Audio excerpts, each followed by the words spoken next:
Hello, in this video I will be reviewing the BMW M3 challenge.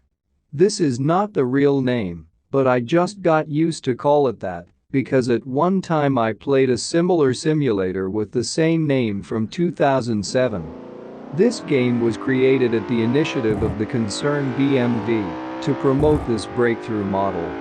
Perhaps this is the only BMW of its entire line, which I like, because each of them is something that repels me. Most of the time, it's just appearance and inappropriate build. In the sense that I don't really like the weight distribution of these models, the weight distribution of the chassis, and the often used obsolete rear-wheel drive. As for this model, it has everything in the classics, the same rear-wheel drive plus the branded internal aggressiveness and German meticulousness, which is embodied in this model. There is also a manual gearbox with 6 positions. Well, of course, I learned how to pilot a car with rear-wheel drive. After all, driving in computer games, I'm involved since my early childhood. And if you are good at building glide paths, build tracing offsets, planning ahead where you must pass in seconds faster than where you are found, and you can see the road well and remember the racetrack perfectly, then most likely you are a master of your business, a real ground pilot. You know all the nuances of driving and even know how to make decisions that are like 2x2. For example, you know that when you pass corners on the rear-wheel drive, you must reduce the gas. And on the front-wheel drive, conversely, you must increase the gas. My brother does it by the rules. First he reads the description of the car and still then applies his knowledge. As for me, I do it purely intuitively. I am well aware of the drive of the car after a few test motions, and I always unmistakably recognize all 3 variants: front, rear, all-wheel drive. Moreover, I am able to recognize the distribution of rotation between the axles, where more force is required, and I can recognize the impact of the electronic systems that muffle rotation, as well as the presence of motors on each wheel, such as in the Swedish Koenigsegg Gemera. In addition to the additional 4 electric motors, they have precise electronics, which maximize right doses amount of rotation for each powertrain. So, it so happened that provided there is no common testing ground for all cars, the German Nurburgring took the lead among all the tracks. Here runs a huge 20-kilometer track that wraps around this small settlement. This track was built to old automobile standards in 1927 and was designed for weak and dangerous race cars, where any risk is extremely prohibited. No wonder that such cars are almost impossible to risk, and the vast driving experience of the potential pilots also so has remained in the reserve unclaimed.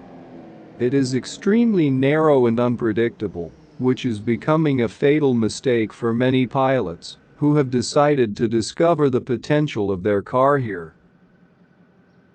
Every turn here bears someone's name or a memory of someone who crashed here. Strangely enough, like the light of a lantern light among the darkness for a variety of gnats, a huge number of willing riders are attracted here. And the track organizers regularly host race weekends, of course, so why turn down the extra tourists? The undisputed kings of this track are Lance Kern and Sabine Schmitz. With his Porsche Hybrid Evo 919, Lance was able to cover the whole distance in 5 minutes and 19 seconds.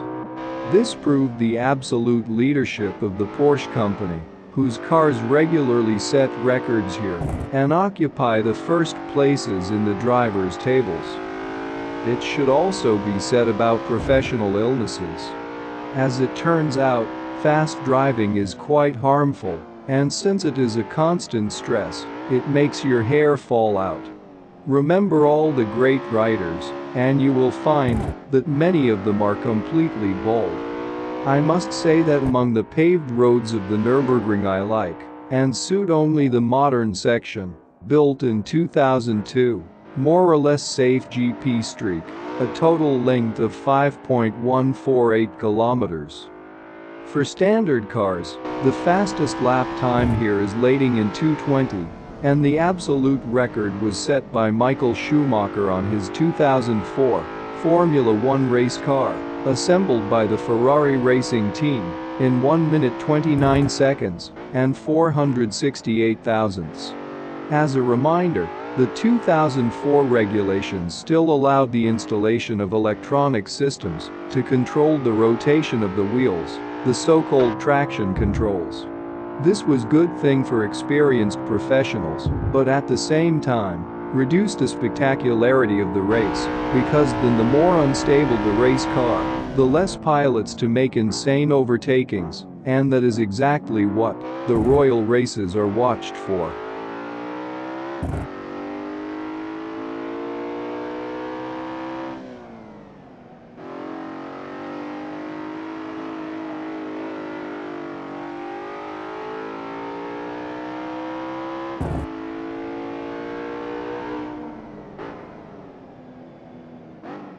Next will be a demonstration of the interior and measurements of acceleration to 100 and braking times.